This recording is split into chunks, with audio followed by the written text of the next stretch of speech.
Today we begin a new sermon series inspired by the book on forgiveness by Desmond Tutu and Mfu Tuntu.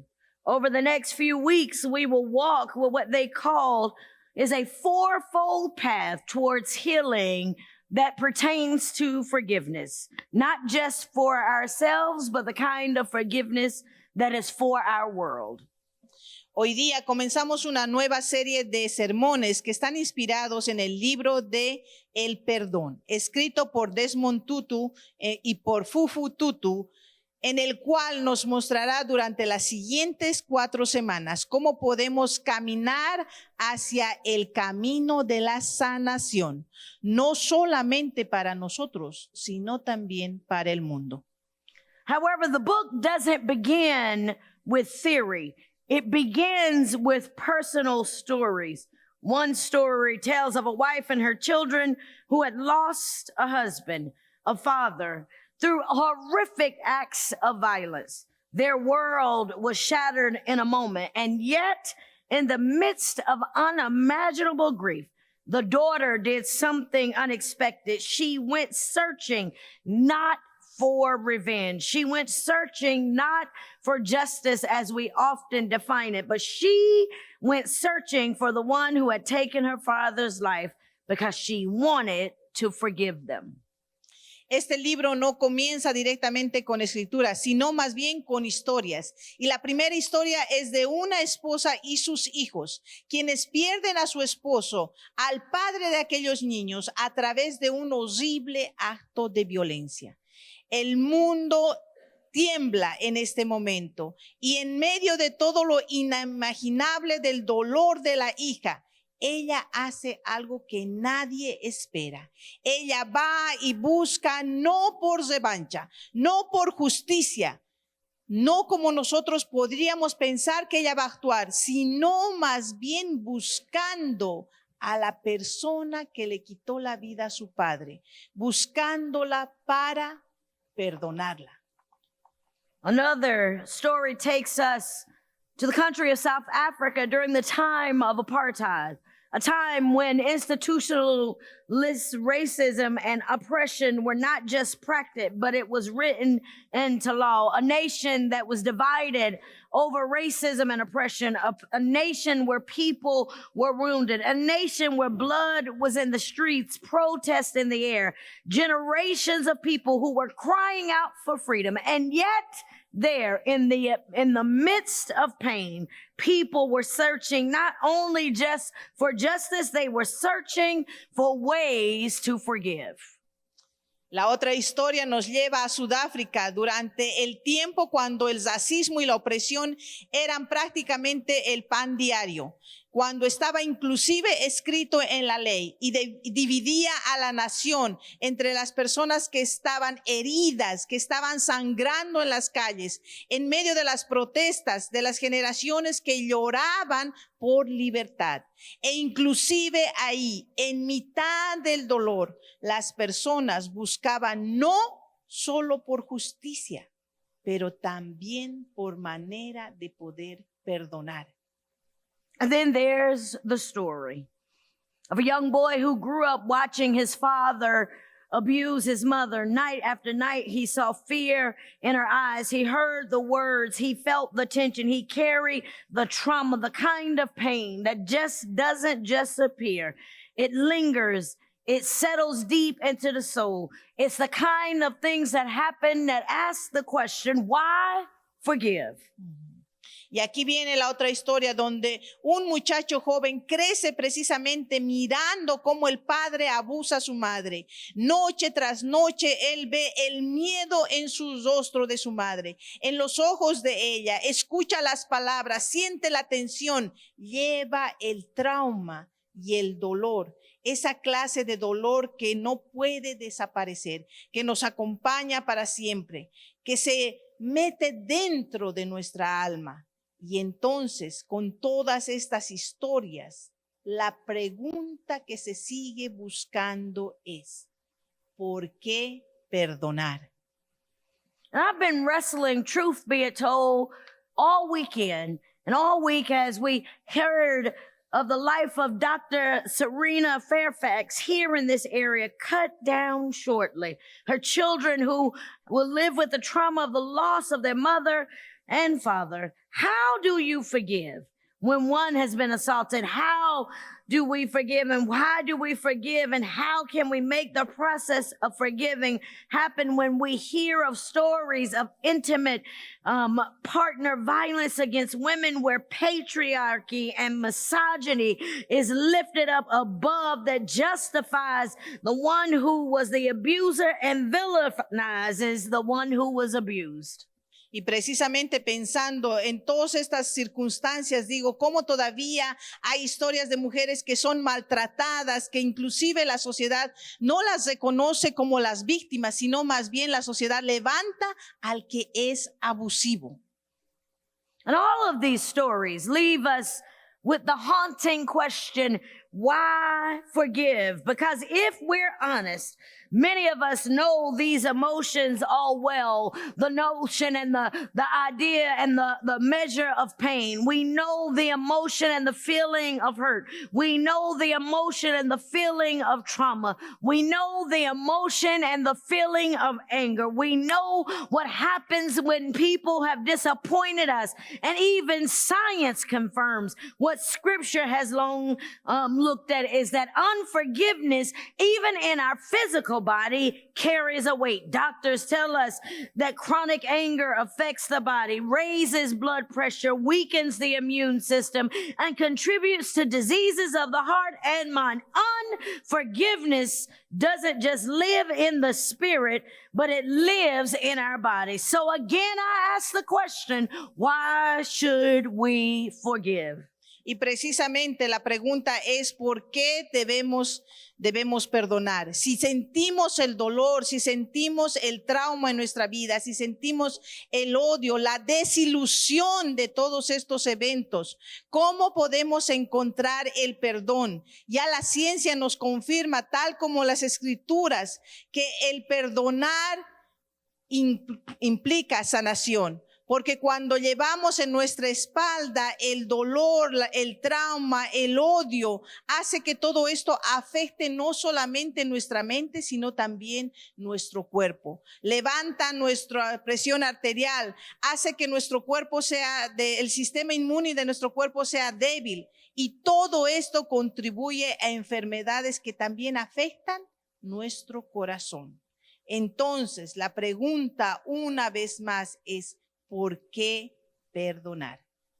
The prophet of Jeremiah wrestled with the same feelings that comes with the need to forgive. The prophet Jeremiah wrestled with the feelings of hurt, anger, and disappointment with the people of Judah. In Jeremiah chapter 8, we hear the cry of a broken-hearted prophet. We hear the cry of one that has been called the weeping prophet. He looks at Judah, a people who once walked with God, a people who now have drifted so far that they can no longer recognize the voice of God, a people that still have their religion, a people that still have their rituals, a people that still have the right words to say, but their hearts have grown cold, a people who needed forgiveness from their sin, a people who God had made a way for mercy, but they refused to turn back from their sinful, wicked ways.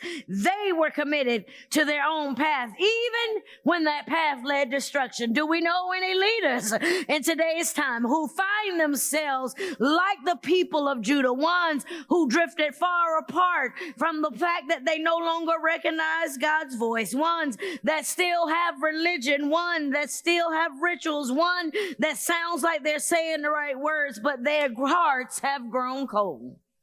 Y por eso la pregunta no es nueva. Como vemos en Jeremías, en la lectura que nos guió Samantha, podemos ver cómo Jeremías pelea con sus sentimientos de dolor, de decepción por todas las personas de Judá. En Jeremías, en el capítulo 8, vemos cómo él llora con su corazón partido, porque él ve que Judá y las personas de Judá se han alejado de Dios, se han apartado del camino de Dios, ahora no pueden reconocer ni siquiera la voz de Dios. Y ellos todavía tienen religión, ellos todavía tienen rituales, ellos todavía usan palabras, pero sus corazones se han enfriado. ¿Qué le dice a usted el día de hoy con las autoridades que nosotros tenemos, con el sistema que tenemos? ¿Ustedes han podido sentir también el sentimiento que tiene Jeremías? ¿Han mirado alrededor y se han decepcionado de las cosas que pasan? ¿Han sentido el dolor que les parte su corazón por acciones que no tienen justicia? And here in Jeremiah 8, in the first 4 to 7 verses, Jeremiah has been called by God to prophesy to the people, of Judah. He speaks the word of the Lord to them. And when he speaks the word of the Lord to them, he also says in verse 6, I have listened attentively, but they do not say what is right. None of them repent of their wickedness, saying, what have I done? Each pursues their own course, like a horse charging into battle. Jeremiah is speaking to the people of Judah, those who once honored God, those who now mock him. And Jeremiah says one thing in verse 6 that is important for us to understand even today. None of them repent of their wickedness. In order for us to be a forgiving people, we first must repent. Y precisamente en el versículo 6 es cuando Jeremías le dice, le he prestado atención y he escuchado lo que dicen. Dios habla directamente con Jeremías y le dice, predica, diles la verdad a todo el pueblo de Judá. Y aquí podemos encontrar cuando dice, no hablan, Señor, con rectitud, y no hay nadie que se arrepienta de su maldad. Nadie se pregunta, ¿por qué he hecho esto? Son como caballos desbocados en medio de una batalla. Cada uno corre como mejor le conviene. Here, Jeremiah, speaking what thus says the Lord through the prophet, begins to even illustrate prophetically to the people of Judah, because he highlights even creation knows how to obey God. The birds follow their seasons. The winds obey his command. But humanity, the people of Judah, those who were created in his image, chose as rebellion. We have the lesson to learn from the prophet this morning is if we are going to be God's children, if we are going to follow the word of God, if we are going to be those who are made in his image, we can't choose rebellion. We must choose repentance. Y también Jeremías continúa, dice, Señor, si hasta la creación sabe lo que hacer, sabe precisamente como la cigüeña en el cielo, sabe cuando ha llegado su tiempo, la tórtola, la grulla, la golondrina respetan los tiempos de su llegada. En cambio, Señor, mi pueblo no reconoce tu justicia. Hoy precisamente hablaremos de Jeremías, de todo lo que implica él en nuestras vidas, sintiendo ese dolor, sintiendo esa decepción, pero también reconociendo que cada uno de nosotros somos creados a imagen y semejanza de Dios y por lo tanto tenemos manera de no ser rebeldes, de volver al camino que Dios tiene para cada uno de nosotros. Jeremiah continues in this prophetic message to the people of Judah. He continues and exposes for the people of Judah the danger of false religion. The people who claim wisdom because they had the law, God's law. The people who rejected the word of the Lord. The people who were actually lying the pen of scribes and handled the word and God's word falsely. Really, he was speaking to the people of Judah who were twisted their ways to be the word of God to fit their lives. He was speaking to the word to the people of Judah because they held the word in their hands but ignored the very God who gave them the word. He was speaking to the people about the fact that they were using the law incorrectly to fit their way of living. Doesn't that sound familiar to what we are experiencing today? Those who call their names Christians, but really are Christian nationalists who are using the word of God to declare war over countries. Those who are declaring the word of God and using it to say that God wants to oppress those who are already oppressed, to marginalize those who are already marginalized, to sin and to mess with people and to take away things from those who are already in need. That's what Jeremiah is prophesying to the people. Don't use God's word in vain and twist it for your own need. Y continuamos con Jeremías cuando nos dice en el versículo 8, ¿cómo puede decir que son sabios y que la ley del Señor está con ellos? Lo cierto es que la pluma mentirosa de los escribas la ha convertido en mentira. Y es precisamente lo que vemos, que la religión está usada de diferente manera, está con el peligro de ser una religión falsa, targiversada a la comodidad de la vida de los líderes. Y no le dice eso precisamente a usted aquí hoy, cuando vemos que personas con autoridad usan la palabra de Dios para dar el seguimiento a personas que son inocentes, para perseguirlos, para afectarlos, sin reconocer que ellos no están haciendo lo correcto. Así que hoy les digo, cuidado con la religión falsa, cuidado con esos líderes que targiversan la palabra de Dios, que lo usan a su conveniencia, que equivocan el camino. Cuidado con aquellos que no respetan lo que es verdadero. Jeremiah is at the place in his prophetic message here with the people of Judah. He declares that when truth is distorted, and leaders mislead, the truth be it told for the people of that country, there can be no real peace. The people cried, peace, peace, but there was no peace. When leaders take and distort the truth, when leaders mislead the people, there can be no healing. When people are in this situation, there's only despair. And then the prophet Jeremiah cries out with one of the most prophetic messages, with one of the most poetic statements of all times, the question in poetry in the scripture. Jeremiah, who was hurting like many who are struggling to forgive, says, is there no balm in Gilead? Is there no physician there? Gilead, the one that was known for its healing balm, the one that was known for a soothing ointment used to treat wounds. But Jeremiah's question wasn't about medicine. It wasn't about an ointment. It was about healing for the sin-sick soul, healing for those who needed to repent and needed forgiveness, the people who were spiritually sick, and there was nothing in their current condition that could heal him. But there is good news. There is a balm in Gilead. Jeremías declara que cuando la verdad es distorsionada y los líderes abusan de ello, no encontrarán una paz real. Las personas, el pueblo pide a gritos por paz, paz. Pero no hay paz, no hay sanidad, no hay reconciliación. Y por eso Jeremías llora a voz potente, preguntando la más poderosa pregunta en todas las escrituras. Y ustedes pueden ver cuando él dice, ¿acaso no hay bálsamo en Galaad?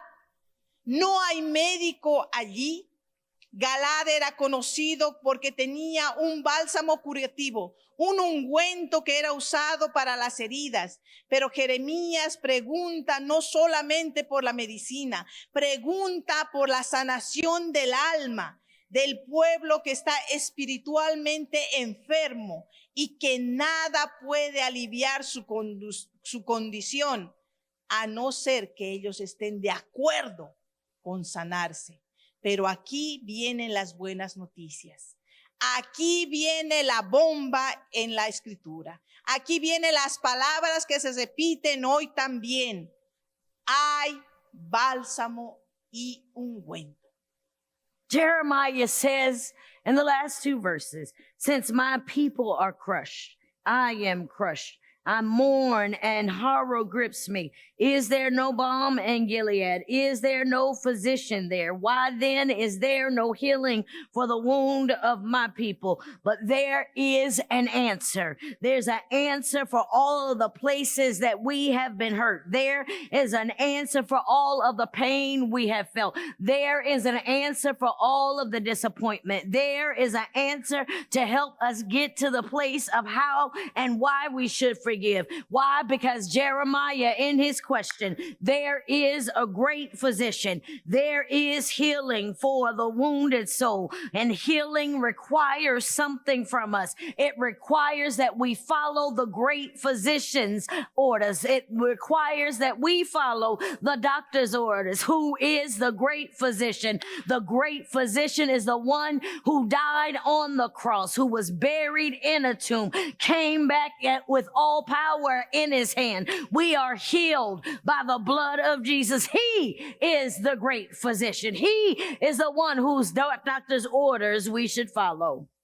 Inclusive cuando el pueblo está decepcionado, Jeremías dice, ya ha terminado la cosecha, ya ha pasado el verano y aún no hemos sido salvados. La ruina de la hija de mi pueblo me tiene destrozado, declara Jeremías. Me siento apesadumbrado, sobrecogido de terror. ¿Acaso ya no hay bálsamo en Galaad? ¿No hay allí ningún médico? Si lo hay, ¿por qué no hay medicina para la hija de mi pueblo? Como dijimos hace un momento, las buenas noticias de aquí ahora es que sí hay un ungüento. Y este ungüento no es algo mágico, porque viene directamente del médico, de un médico que está sobre todas las etapas de nuestra vida, sobre todas las generaciones. Ese gran médico que murió por ti y por mí en la cruz. Que ese médico que resucitó, que venció a la muerte y que se levantó para darnos el poder de la resurrección. La sanidad para tu alma, para esa herida que no puedes curar, está en el Cristo resucitado, pero debes seguir las órdenes que te da el doctor.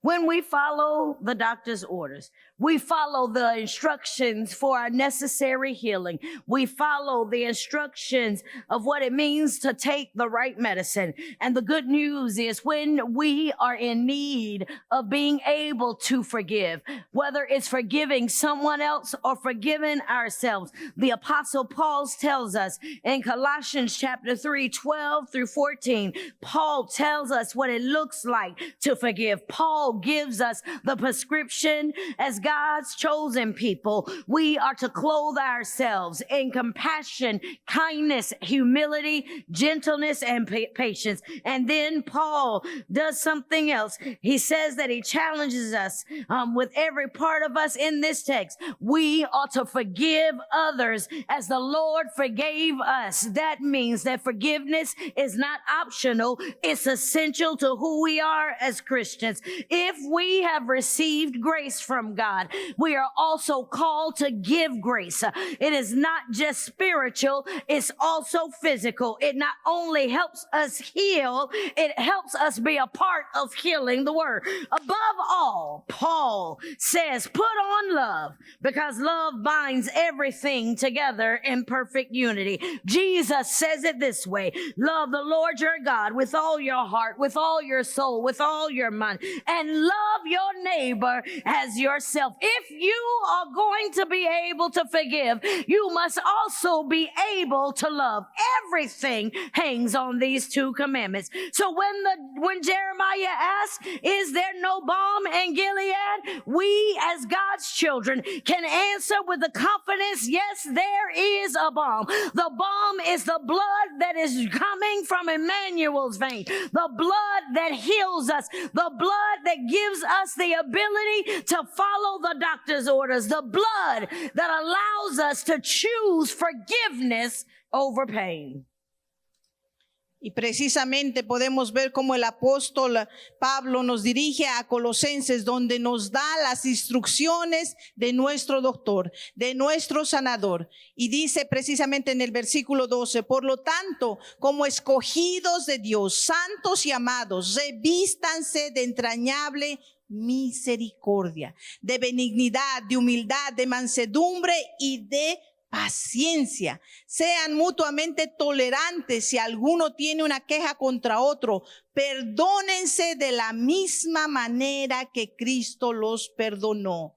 Es precisamente aquí donde nos dice de la misma manera que Cristo los perdonó. Por lo tanto, usted y yo somos llamados que para seguir las instrucciones, para recibir la sanidad, nosotros debemos perdonar en la misma inmensidad que Cristo nos ha perdonado a cada uno de nosotros.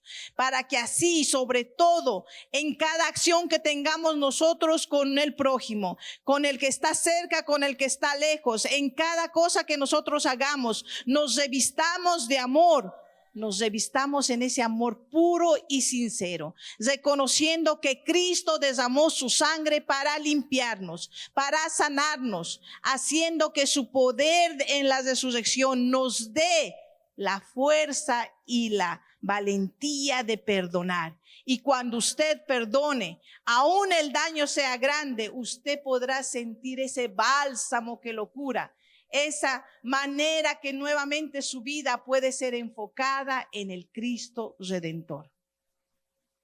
As we traveled in this new sermon series, I acknowledge that forgiveness is not easy, but forgiveness is the balm for us. Romans 10:9 says that if we confess with our mouth and believe in our heart, and that confession is our repentance of our former ways. When we repent and accept Jesus Christ as the Lord and Savior of our lives, the next step is for us to forgive as God forgave us. Forgiveness isn't easy, and I'm convicted because I probably should say this because it's important to say forgiveness does not mean that you accept abuse. Forgiveness allows us to forgive others and to forgive ourselves, but it doesn't require you to take unnecessary abuse. Y es importante que mencionemos esto. Cristo es el bálsamo que cura nuestras heridas. Como bien dice en Romanos, nosotros debemos confesar y arrepentirnos para que así nuestro corazón esté listo para recibir ese perdón. No solamente un perdón a los demás, sino también en ocasiones a nosotros mismos. De manera que ese bálsamo nos cure y nos permita seguir adelante. Es bueno mencionar que el perdonar es difícil, es doloroso, y no se trata precisamente de perdonar el abuso que hemos sido objeto, sino más bien perdonar en el sentido de liberarnos, de romper la cadena, de poder estar dispuestos a recibir la reconciliación y recibir ese bálsamo que necesitamos. So as we journey together over these next couple of weeks, I invite you to ask yourself two questions. Who is it that I need to forgive? Do I need to forgive myself for bad decisions, for the trauma I may have caused myself? I'm living in grief or pain because of something I did to me. Or do I need to forgive someone else? Someone, when if we look at it, in the thick of things, it's probably not even that deep. Probably a misunderstanding. Probably I accidentally said the wrong thing to you one day. But we need over the next couple of weeks to ask ourselves, who is it that I need to forgive? So that I can not only receive this balm, the balm of forgiveness, that I can now be a part of the healing of the world that we live in. I invite you to search deeply and ask yourself the question, who is it that I need to forgive so that I may live freely in the will of God? Amen. Y en estas 4 semanas, mientras caminamos en nuestra nueva serie, quiero que cada uno de ustedes tenga la pregunta en ustedes mismos. ¿A quién debo perdonar? Quizás debo perdonarme a mí mismo por decisiones equivocadas. Quizás debo perdonar a otra persona por el dolor que me causó. Quizás el dolor inclusive no es tan profundo como a veces nosotros pensamos. Quizás fue una palabra malentendida, un accionar que fue en un momento equivocado.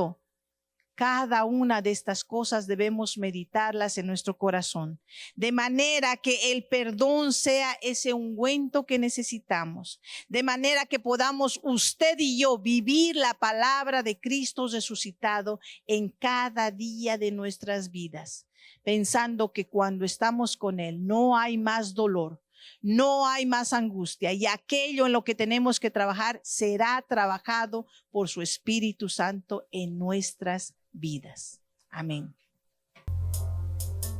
A tus pies arde mi corazón, a tus pies entrego lo que soy. Es el lugar de mi seguridad, donde nadie me puede señalar. Me perdonaste, me acercaste a tu presencia, me levantaste, yo me postro a adorarte. No hay lugar más alto, más grande que estar a tus pies, que estar a tus pies. No hay lugar más alto, más grande que estar a tus pies, que estar a tus pies.